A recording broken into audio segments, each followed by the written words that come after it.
حضرت آدم علیہ السلام اور ماں حوا علیہ السلام کا زمین پر اتارے جانا۔ حضرت قتادہ رضی اللہ عنہ اور ابن عباس رضی اللہ عنہ کے مطابق آدم علیہ السلام کو سب سے پہلے ہند کی زمین میں اتارا گیا۔ حضرت علی رضی اللہ عنہ فرماتے ہیں کہ آب و ہوا کے اعتبار سے بہترین جگہ ہند ہے، اس لیے آدم علیہ السلام کو وہیں اتارا گیا۔ حضرت ابن عباس رضی اللہ عنہ کے مطابق حضرت حوا علیہ السلام کو جدہ عرب میں اتارا گیا۔ جس میدان میں حوا علیہ السلام آدم علیہ السلام سے ملنے کے لیے آگے بڑھی اسے میدان مزدلفہ کا نام دیا گیا، اور جس جگہ پر آدم علیہ السلام اور ماں حوا علیہ السلام نے ایک دوسرے کو پہچانا اسے عرفات کا نام دیا گیا۔ خانہ کعبہ کی طرف جانے کا حکم۔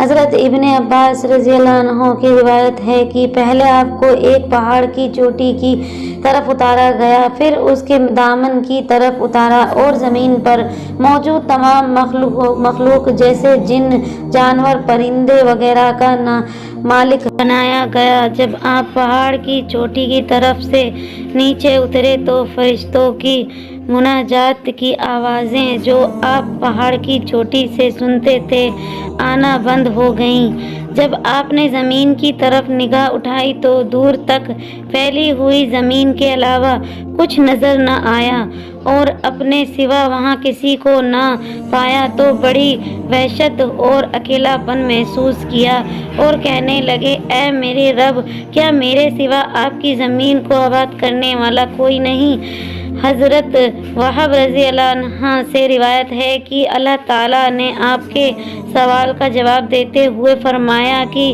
ان قریب میں تمہاری اولاد پیدا کروں گا جو میری تسبیح اور حمد و ثنا کرے گی، یعنی میرا ذکر کرے گی اور تعریف بیان کرے گی۔ بے شک اور ایسا گھر بناؤں گا جسے میری یاد میں بنایا جائے گا، اور اسے بزرگی اور پہاڑی، اور اس کا نام خانہ کعبہ رکھوں گا۔ پھر اس پر اپنی صفت و جمال کا عکس ڈال کر قابل حرمت یعنی عزت والا اور امن والا بناؤں گا۔ جس شخص نے اس کی حرمت کا خیال رکھا وہ میرے نزدیک قابل احترام ہے، لیکن جس نے وہاں رہنے والوں کو ڈرایا اس نے خیانت یعنی دغا کی اور اس کا تقدس پامال کیا یعنی اسے ناپاک کیا۔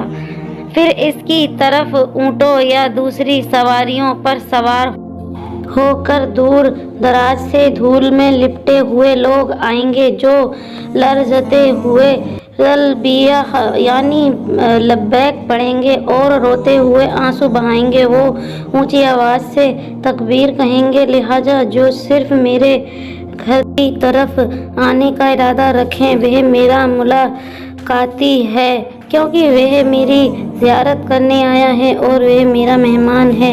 میری کریم ذات پر قرض ہے کہ میں اپنے مہمان کی بخشش کروں اور اس کی ضرورت کو پورا کروں جب تک تم زندہ رہو گے، اسے آباد کرو گے۔ اس کے بعد تمہاری اولاد میں سے بہت سے نبی، امتیں اور قومیں ہوں گی جو ہر زمانے میں اسے آباد کریں گی۔ اس کے بعد حضرت آدم علیہ السلام کو حکم دیا گیا کہ وہ خانہ کعبہ جائیں جو زمین پر ان کے لیے اتارا گیا ہے اور اس کا طواف کریں جیسے کہ عرش پر فرشتوں کو کرتے دیکھا ہے۔ اس وقت کعبہ ایک یاقوت یا موتی کی شکل میں تھا۔ بعد میں جب نوح علیہ السلام کی قوم پر پانی کے سیلاب کا عذاب نازل ہوا تو اللہ تعالیٰ نے اسے آسمان پر اٹھا لیا۔ بعد میں انہی بنیادوں پر اللہ تعالیٰ نے ابراہیم علیہ السلام کو حکم دیا کہ خانہ کعبہ کو دوبارہ تعمیر کریں۔